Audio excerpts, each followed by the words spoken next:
Hello and welcome to Strangers in a Straight Land, a podcast of queer spoken word.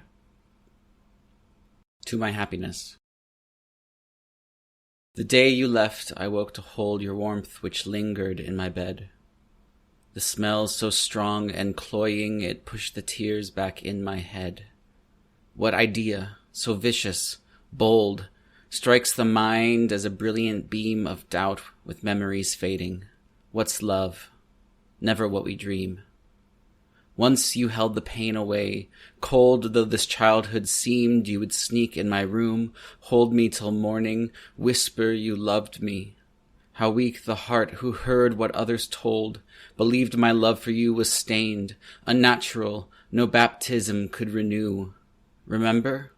It rained the night the world found us, mocked, pulled you from my arms. Naked stood I in guilt, denying you, denying us, ashamed.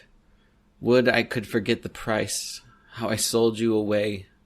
That morning the sun broke through the stormy clouds, warming the place you used to lay. But run are you my happiness.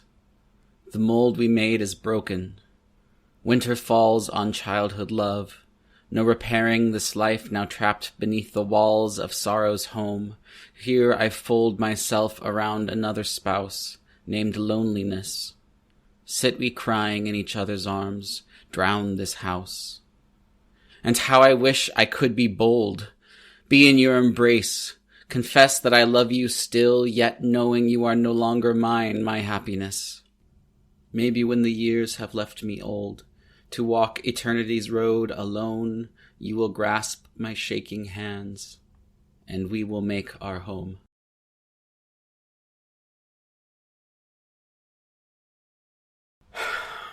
I'm having a hard time today talking about this poem. I've been sitting here for a moment trying to think about what to say about it. But I wrote this poem when I was 18 years old, and I just went back through my Google Docs drive that I have of pretty much every poem I've ever written, and was going through some of the older ones. And sometimes I don't like to look too much at some of the poems from when I was quite a bit younger, especially since they tend to be pretty sad. And, sometimes in our society, it's considered a little cliche to listen to poetry from teenagers who are sad. But I was surprised how much I still liked this poem. I don't know if any of you have ever experienced something, if you're creative, where you make it a long time ago and you look back and all you can see is the flaws in it, or, it's not good enough, or, you're just never happy enough. Or like hearing your voice on the answering machine or on the phone, you never like the way your voice sounds. Something is always wrong. I mean, that's often how I feel about some of my poems, especially some of the older ones from when I was younger. They're not so refined or kept together. But this one in particular is quite raw. And I think there's something valuable in that as well, when it's not so polished, but still very honest. And since I've talked so much already kind of about my coming of age and the difficulties of growing up in a very conservative setting and what that means for someone who is homosexual or part of the LGBT community, I think this poem was good to share, because I think it properly expresses, in many ways, the hopelessness that is inherent to that kind of life. This is a recurring theme that happens a lot in my poetry, where a couple things going on here, actually. One is kind of the death of innocence, which is actually a pretty common theme in lots of poetry, not just mine. Childhood lost, the end of that period of life and having to become an adult, or those kind of themes, which for many queer people or other people who have to experience difficult things when they're young happens very early in life. And so it's pretty common to want to process that feeling again, or at least express that, that we had to grow up much earlier than most people, and childhood died quite early for us. The other kind of theme in this is the personification of happiness. I do this a couple times in my poetry with other work, but kind of talking to my happiness as if a person. And in this poem, not just a person, but like a childhood lover. When you're young, the Romeo and Juliet syndrome here, the forbidden love that sneaks into your room at night and seems to fulfill you and to provide happiness, but when discovered, it causes all sorts of problems and pain. So in this case, that's quite obviously not just about happiness, but also about my sexuality. I'm not quite sure how to explain it, because it seems like an insurmountable task to explain properly what it's like to be 12, 13 years old and to feel like your life is over in a metaphorical sense, and possibly even quite a literal sense for those who struggle with thoughts of suicide, as I did when I was a freshman in high school.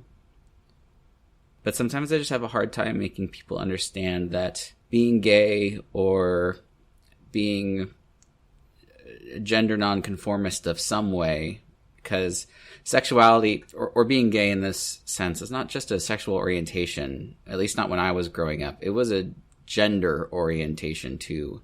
There was a cultural understanding that gay men and gay women were not regular men or women, that they were something different. And I felt this quite strongly growing up because the boys, like I think I mentioned before, the boys didn't want to play with me. Most of my friends were girls.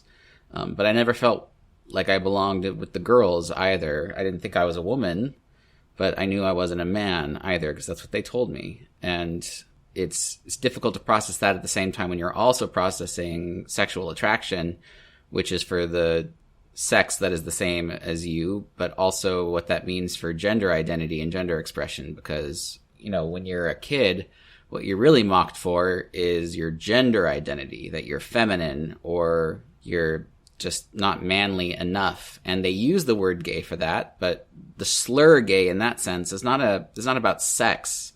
It's about gender expression. It's about not being manly. And that's a lot to bear on an already difficult time of life for young people.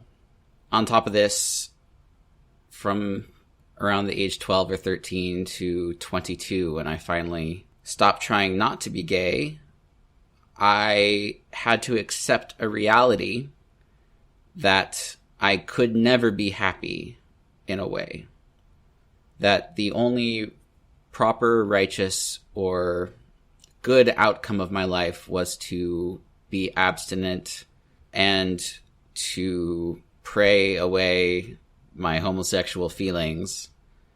And if I was lucky, one day I might be good enough at it that you could marry a woman and live a, quote, normal life. But imagine having to live with that kind of future for yourself, that even if you do everything right and, are perfect and are successful in praying away your attractions, the best you can hope for is to forever just live a lie, knowing that that's still what you're attracted to, but you're just good enough at suppressing it. And that's very hopeless. I always hated going to weddings, and I think my mom got mad at me sometimes because I didn't want to go to, weddings in the end of high school or college when, people were starting to get married from, my peer group or people around us. And it's hard to explain that it's like I didn't want to go, or I hated weddings because it was like a huge trigger for that feeling that you have to go to this event where everybody is happy and they're living their, Disney princess fantasy of marriage and joy and everything's perfect. And there's, that, and I think a lot of Christian circles put a lot of emphasis on marriage as being the most happy and perfect day of your life. And so there's a lot of expectations around that too, which is silly, I think. But beside that, it's like it's like torture, going to watch the thing you can never possess, the thing you would never have. And I wrote this poem trying to process, I guess, that idea that I had made a deal with the devil and I would never be happy. ironic because it was a deal with God, but not the devil, but you get what I mean. And that's why I personified that in the sense of kind of like a Romeo and Juliet situation of star-crossed lovers that weren't allowed to be together. And the shame that also comes from the fact that, in a way, I accepted what they told me and believed, and I denied my sexuality. I rejected it. I'm sure even at times harmed others of our community when I was trying not to be gay with my words and actions, because that's often what we do. And I did it all for what? Not to be happy, because I never was. Not in 10 years of trying not to be gay. But I did it because of shame. And that's why I talk about in the poem, you know, it's like the lovers that are found in bed, these, you know, Romeo and Juliet lovers. They're dragged into the open and shamed in front of everyone, you know. It's like that moment when you're finally found out and you're kind of left with a choice to either, you know, bear that shame and tell the world to fuck off, or to deny deny yourself the thing you love, your happiness, that partner, that other aspect of you, and turn Judas, traitor, upon a part of yourself, which is what many of us do and what I did for a long time. And through all that time, never stopped understanding that was who I was. And that's a crushing existential despair too. The harder you try to not be gay, the more you realize that it will always be a part of you. And the best that Christianity could offer was that you might be good enough at denying yourself one day that you're got some sort of Zen level of personal self-denial, that you can give up happiness or anything that, you know, should resemble joy or fulfillment and be, you know, some kind of Vulcan unfeeling robot. And if you did that, then maybe one day things would change, but there's also no promise of that. Your heart kind of always understands that that's not ever going to be the case. And the more you're a part of that, the more you're hostage to your situation, and the harder it is to get out. Very much like a cult. And that, I mean, the deeper you get, the more you're committed into it. And it's very difficult to backtrack after you've gone all in on the gay conversion. And I guess I just don't know what else to say about this other than this poem is just that, the personification of the feeling of hopelessness that comes when at a young age you're found out to be gay, exposed to the shame of a community who calls what you do evil and awful, and you feel the guilt of that, and so much so, it's so powerful that you yourself turn traitor upon, you know, the aspect of yourself that they deride. And there's a lot of guilt that comes from that, both internally, that you have harmed yourself so, and of course anger at those externally who not forced you, but, you know, gaslit you or shamed you into making that decision. But also kind of the crushing despair, realizing that since the deal was made, it's likely you'll never find happiness or be happy. And in a sense, like, there's no going back.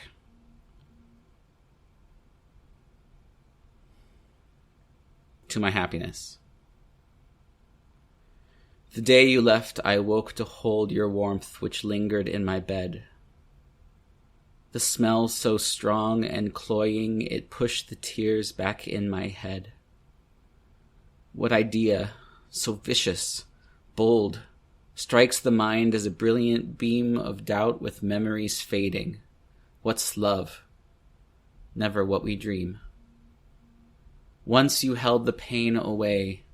Cold though this childhood seemed, you would sneak in my room, hold me till morning, whisper you loved me. How weak the heart who heard what others told, believed my love for you was stained, unnatural, no baptism could renew. Remember? It rained the night the world found us, mocked, pulled you from my arms. Naked stood I in guilt, denying you, denying us, ashamed. Would I could forget the price, how I sold you away. That morning the sun broke through the stormy clouds, warming the place you used to lay. But run, are you my happiness? The mold we made has broken. Winter falls on childhood love. No repairing this life, now trapped beneath the walls of sorrow's home. Here I fold myself around another spouse named loneliness. Sit we crying in each other's arms, drown this house. And how I wish I could be bold, be in your embrace, confess that I love you still, yet knowing you are no longer mine, my happiness. Maybe when the years have left me old, to walk eternity's road alone, you will grasp my shaking hands, and we will make our home.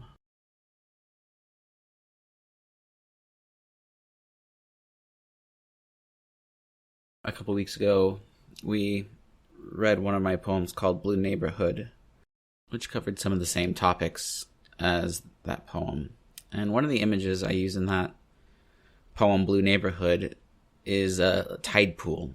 And it was one of my ways of trying to kind of express the feeling of people who are in this period of life, this point where you're trapped between acceptance or denial. And the way for me to kind of visualize that was like, you know, it's like you're a fish in a tide pool and you're trapped on land, and the pool feels like it's closing in around you. And this other world, you know, wants you to go to heaven, which is the forests of heaven, you know, is what I called it. But you're a fish. You can't get on land, and you know it will kill you. And you pray that you would change and that somehow you'd evolve and suddenly be straight and be able to live on land like they tell you should. And also in like the other side of things is kind of the liberal life, those who choose acceptance or progressive in thinking. And I said there's like the fish crying from an ocean, it gets better. And you're trapped between that promise it gets better and this demand for self-denial to get to heaven. And I kind of said we're stuck in these tide pools and looking around at all the fish who pulled themselves in land to try and hear them, as kind of like an analogy for suicide or other ways that those of us end up dying and not making it to either side. And the next poem I'm going to read today is on a similar vein to that. And it's about that specifically, that common phrase called "it gets better." It's that promise that's given to us by, you know, those who have made it in a sense, or those who are adults and, you know, are no longer children in this very, very difficult moment of being trapped between worlds. And explores how that sometimes feels very unhelpful still when you're in the moment.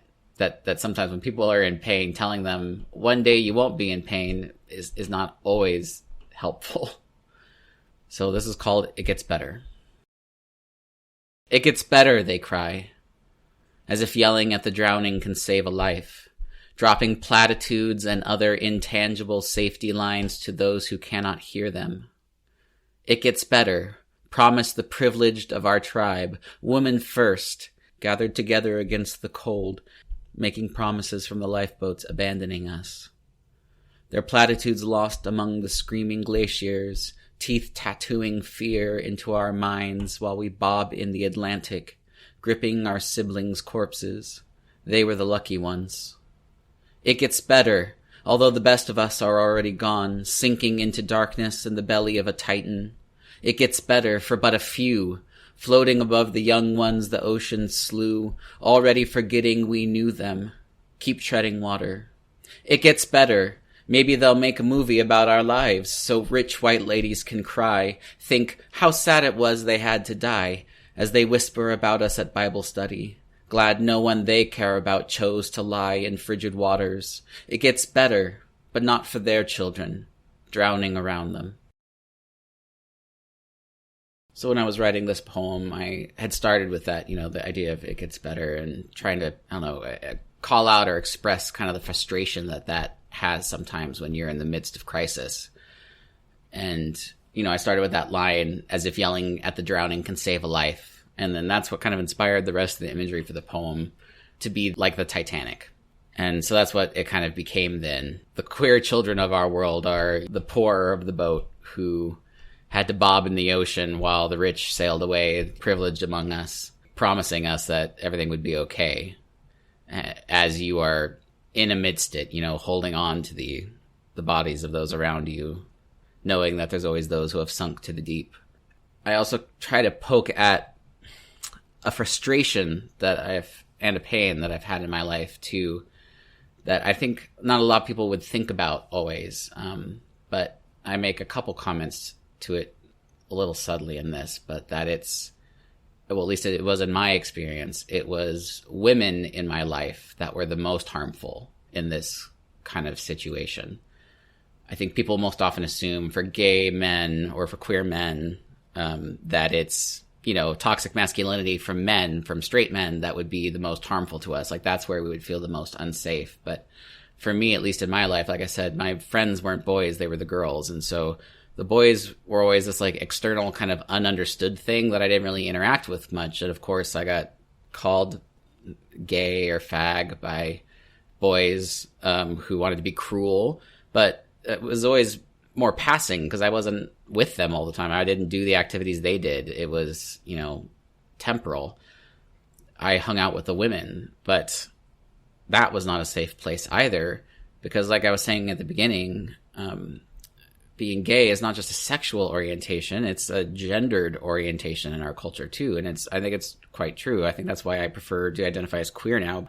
My gender is somewhat masculine, but I was very, very feminine when I was a child and I still fall much on that spectrum. I knew I was somewhere in between.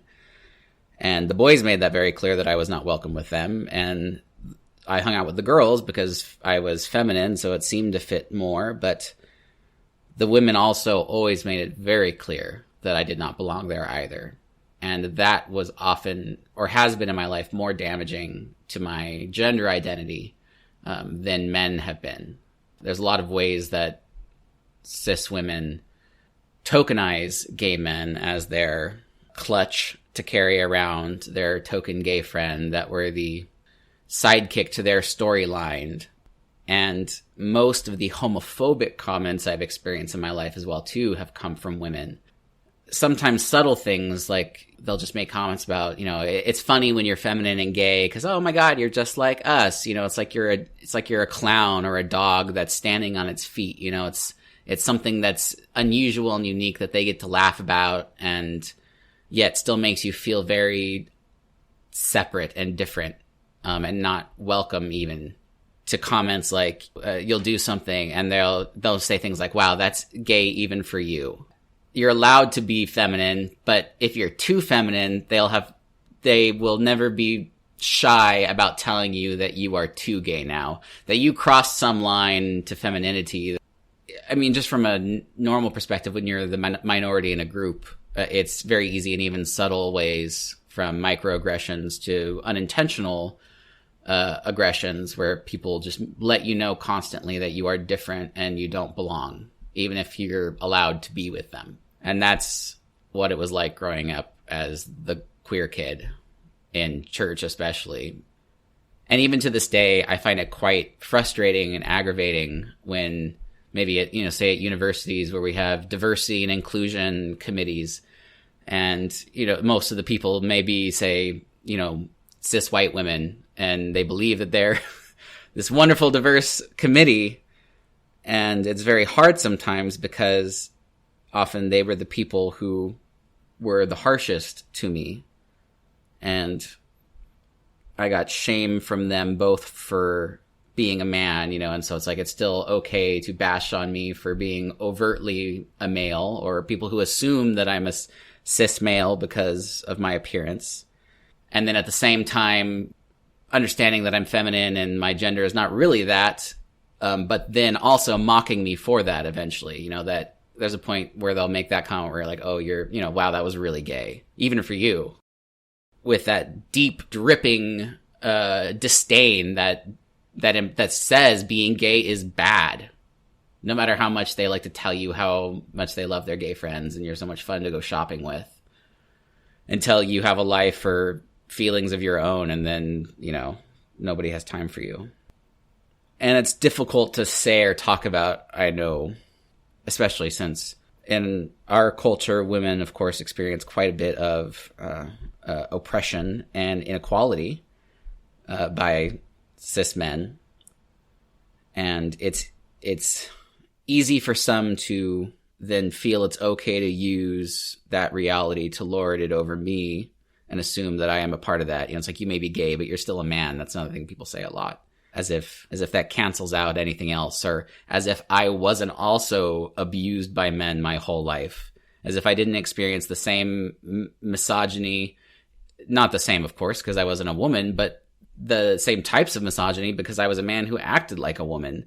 In fact, I hate people who try to weigh their abuse or how bad you had it and try to compete with whose was worse, but I suspect that sometimes men treat gay or feminine men worse because they're gender traitors, or the view is that, it's like how could a man act feminine? They already shame each other for acting feminine. So any man or person who is male bodied accepts that or is totally okay with being feminine. They have to shame that even harder because they're already afraid themselves of acting gay in any way.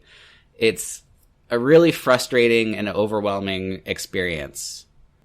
And so that's a little bit of the aspect of that poem too that I'm trying to allude to. Not to shame women, because I know that their experiences are quite difficult as well.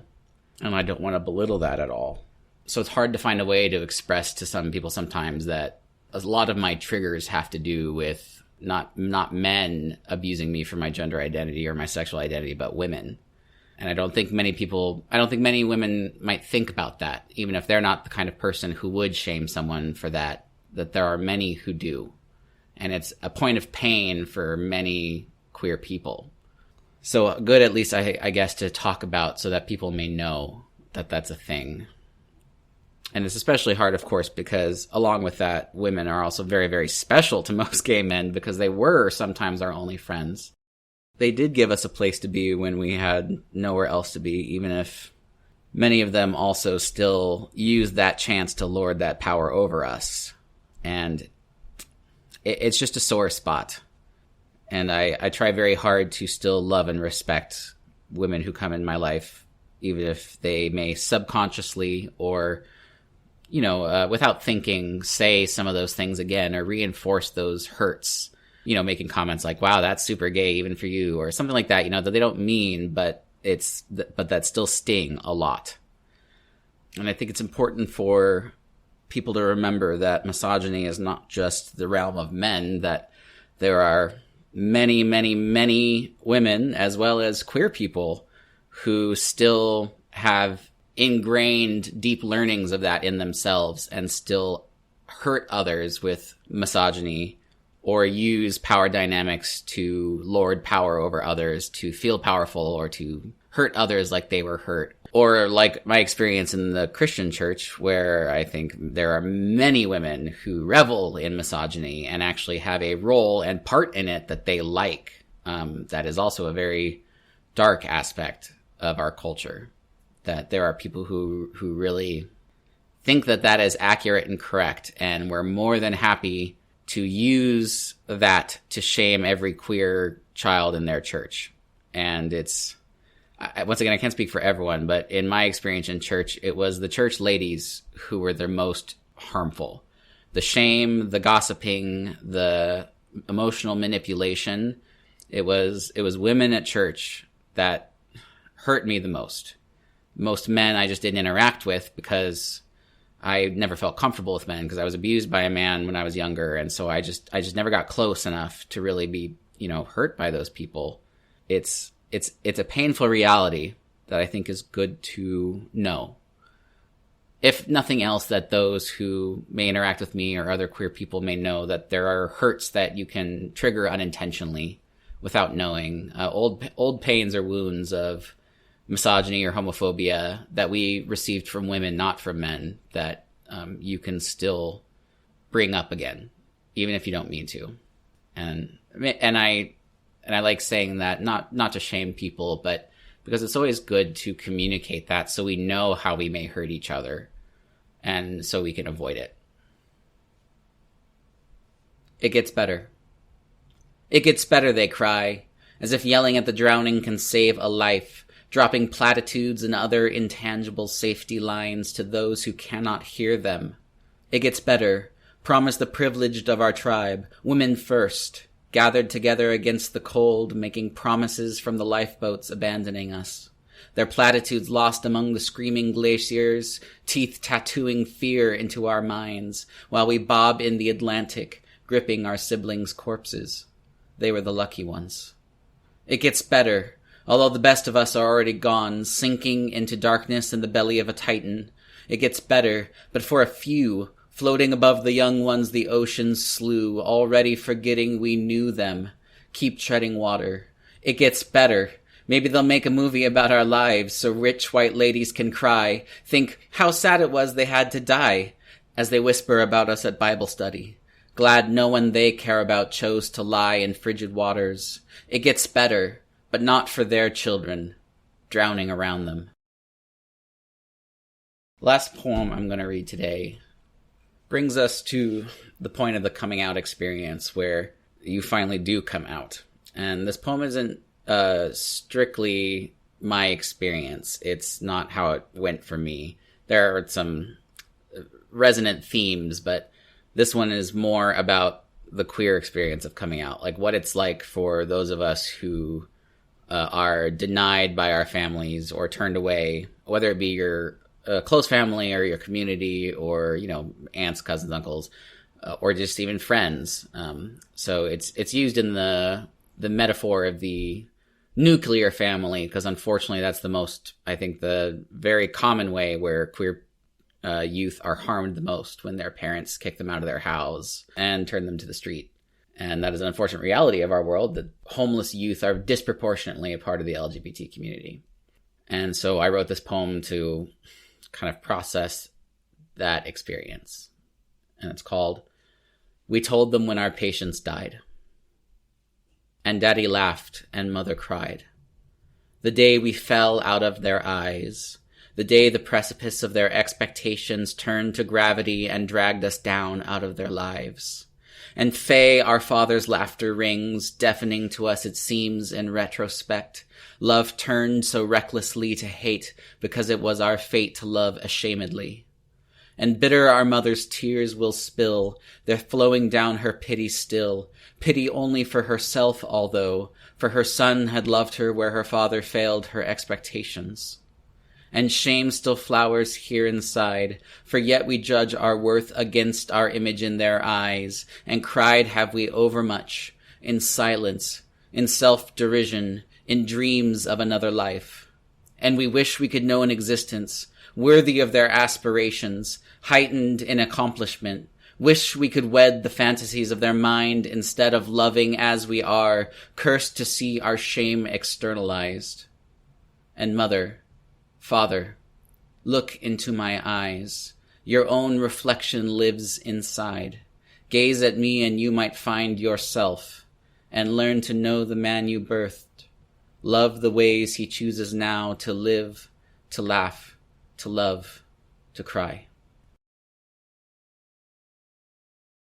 Now, I think this poem is pretty self-explanatory, and you probably got a lot of the points from it, but maybe I'll just highlight some of the experiences that you, if you're not a queer person or a part of the LGBT community, you might not have experienced. But I think we all have to go through some part of our life where those we love and respect, whether it be parents or mentors or some other elder figure, lets us down in the way that we find hard to recover from. This obviously is the extreme example of that for those of our community whose parents kick them out of their house when they come out to them. And so it's why I explain it like a precipice of their expectation, because often the feelings of upsetness or anger from the parents, I think most of the time likely has less to do about moral statements, which I'm sure is a big part of it, or at least the ammunition they use to explain it. But I think it more often has to do with the expectations that parents have of what their children will be. And for many, being gay is not ever a part of that, or being trans These are not experiences that parents expect for us. And so when we tell them, it's like we're on a precipice of their expectation that is suddenly gone, and, we're just free falling out of their respect or their imagination of what our life should be. In a similar way, I think I make a couple points about the irony of the fact that many people who love queer people or said they did at one point can turn so quickly to hate from love, which is a harsh thing, especially in Christian circles where people propose to love unconditionally, like that is, what's required, especially, from God to his people, but from parents to their children as well, that they're supposed to reflect that love, that unconditional love that God has for his children. And so it's always so jarring when it's Christian families are the ones who will kick their queer children to the streets, that so quickly that love turns violently to hatred. It's really shocking. The third point I bring up is also this experience where parents sometimes personify their own hopes or shortcomings of their lives, of what their parents placed upon them. They felt they weren't able to achieve or to come up to. So maybe some aspect of that, of them being angry that you will not meet their expectations, is not because it's about you, but it's because sometimes they feel like you were their chance to finally make their parents happy or fulfill something that they feel guilty about or they didn't do. Sometimes you're the way by which they are getting the love and the life that they may not have received either from their parents. Part of like that promise to like not treat my children as I was treated sometimes becomes an opposite kind of toxic love, where it's an oppressive love that is trying to force you to be someone because you have to be, because if you're not, then you won't fix them, or you won't fix the problem that they were trying to fix through you. Which is also a very complex issue that many people, not just queer people, have to go through with their parents sometimes, which I'm sure parents often don't even realize they're doing. And so from that kind of opening, the first three stanzas are looking at those three kind of problems with us coming out to those who have strong expectations upon our life. The second half of the poem has more to do with then what that does for us. Like we talked about in the first poem, that shame you feel from betraying yourself or an aspect of yourself, even if we may know that we have to do what's right for us, and even if it hurts our parents and it makes them angry, you still have to do it, but there's still guilt that lives within that. There's still shame that we bear within our hearts for that. And we're still judging our worth, I say, against our image in their eyes, what they saw and expected for us. We still are sad and torn up about that often. And we wish we could live a life worthy of that which those who proposed to love us expected of us. Like, we wish we could not be gay. We wish we could marry a woman or marry a man or whatever their expectations were. We wish we could just flip a switch and do it, because that would make everything easier. I say, we wish we could wed the fantasies of their mind instead of loving us as we are. We wish we could do that. And instead, I say we're cursed to see our shame externalized. And this is a new idea, but it's a very powerful feeling. I feel a lot of queer people have this idea that often people's shame is hidden, that their deepest, darkest secrets are in the inside. Doesn't mean doesn't eat them alive or isn't hard. But for us as queer people, we often can't hide the fact that we're queer, because once again, it's not just a sexuality thing most of the time. It's also a gender expression. And the gender expression part of it is the thing we can tend to not hide. And everybody always knows you're gay, even if they pretend like you're not. Or everybody likes to follow along with a lie that you're not, because it's polite. I don't know. And then the last stanza, it's talking to, in this case, it's mother and father is the people, but the people whose expectations you failed, or that kicked you out of the house, or cut ties with you once you came out, who were supposed to love you but didn't. The author here, the first person speaker, is inviting those people to instead look at you. And we already talked a moment ago about we're judging our own worth against our image in their eyes, how they see us. We're looking at our reflection out of their eyes, their perception of us, of what we should be. And so the last one is the flip of that. We're inviting them to see instead their reflection in our eyes.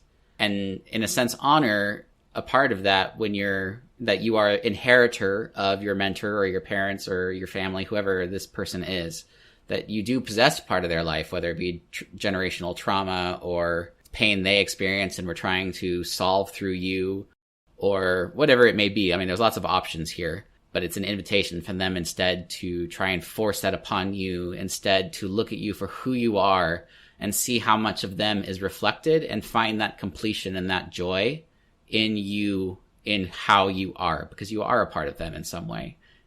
Even if you're not blood related, in a sense, even if you're, adopted, or this is your grandparents raised you, or it's, a foster parent, or just a mentor figure, a chosen family, whoever it is, they leave their imprint upon you when people raise you. And there is still aspects of you that will fulfill those needs that they had, that they were trying to fulfill with their expectations of you, if they instead choose to love who you are. And that's how I end that. So I'll read it one more time. We told them when our patients died, and Daddy laughed and Mother cried. The day we fell out of their eyes, the day the precipice of their expectation turned to gravity and dragged us down out of their lives. And Faye, our father's laughter rings, deafening to us it seems in retrospect. Love turned so recklessly to hate because it was our fate to love ashamedly. And bitter our mother's tears will spill, they're flowing down her pity still, pity only for herself, although, for her son had loved her where her father failed her expectations. And shame still flowers here inside, for yet we judge our worth against our image in their eyes, and cried have we overmuch, in silence, in self-derision, in dreams of another life.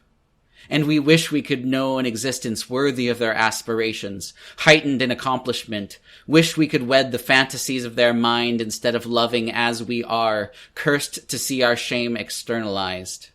And Mother, Father, look into my eyes. Your own reflection lives inside. Gaze at me and you might find yourself, and learn to know the man you birthed. Love the ways he chooses now to live, to laugh, to love, to cry.